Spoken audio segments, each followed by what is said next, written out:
Happy Friday everyone. So today I wanted to share with you some simple tips to get a nice and easy meditation practice started in your day. So we all hear about it and many of us are really wanting to start a daily practice, but it can be quite challenging, especially in the start.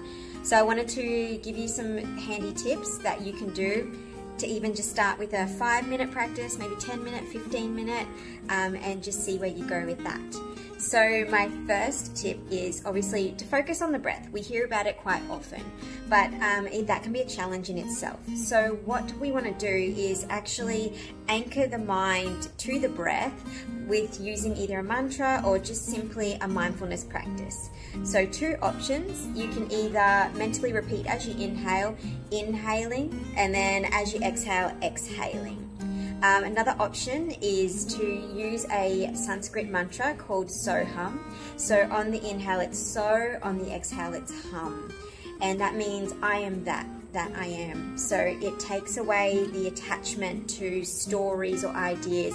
It's just this absorption of the beautiful essence that we are. So it's just I am that I am. Now, great, we've got that. So how do we still anchor the mind? You know, it's hard to set a time limit and try to anchor to it. So the best way to do that is to have a certain number that you're going to repeat. So in traditional yogic practices, we have Rudraksh or prayer beads. So they usually have an auspicious number of usually 108, and then that way you can count each bead. But if you don't have that, what you can use is your hand. So all you do is you tap your thumb to each crease on each finger, and that's a repetition of each mantra or each breath.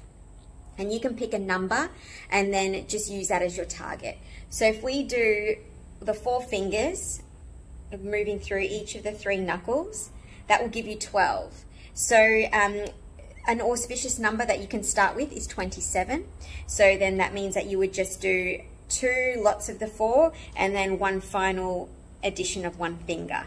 So if that makes sense, but pick a number, whatever resonates with you, and that will help you to have a target to focus your mind onto. You've got a thought process to anchor that together, and it helps you keep with the breath as well. So there are 2 portions to meditation. So in the 8 limbs of yoga, there's 2 we acknowledge as being the whole unit of meditation. One is dharana, that's the first step. So dharana is a focus on a single point, but that means that the mind can still wander bit by bit. So when we first start out meditating, usually that's what we're practicing, is dharana. And then with time, once you get absorbed into that and you don't think of anything else, you are totally in that, that's dhyana, and that is meditation. So just pick a number, stay with your breath, count each one, and then just start that as your daily practice, and then you can build on that slowly and surely.